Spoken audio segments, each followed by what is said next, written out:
Magpahangin muna tayo.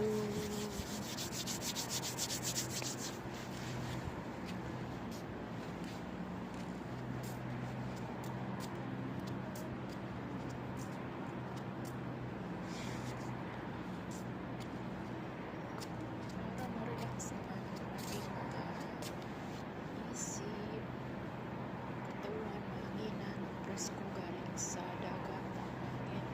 Sa likod ko, doon sa likod ko, dagat na yun sa doon. Yung distance ng dagat dito sa Jeddah Cornice. Kaya pag dito ka sa rooftop, nakaka-relax.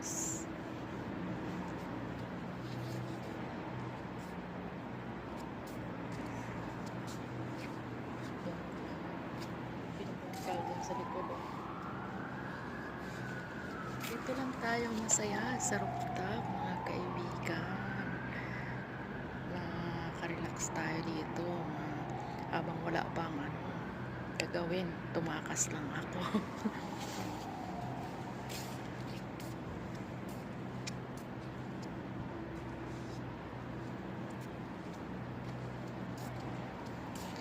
Ang sarap ng simoy ng hangin.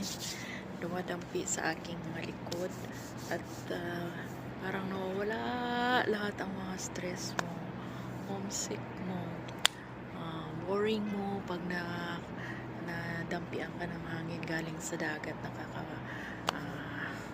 Relax, diba? Ganito ang mga gagawin nyo mga kaibigan pag kayo ay mga OFW dito sa Saudi. I-relax nyo sarili nyo para hindi kayo magkaroon ng stress. Yan, pagpapahangin kayo sa taas, hanap kayo ng area na safe kayo, yon para ma-relax ang inyong pakiramdam. So para-paraan, ganito lang ating gagawin, diba?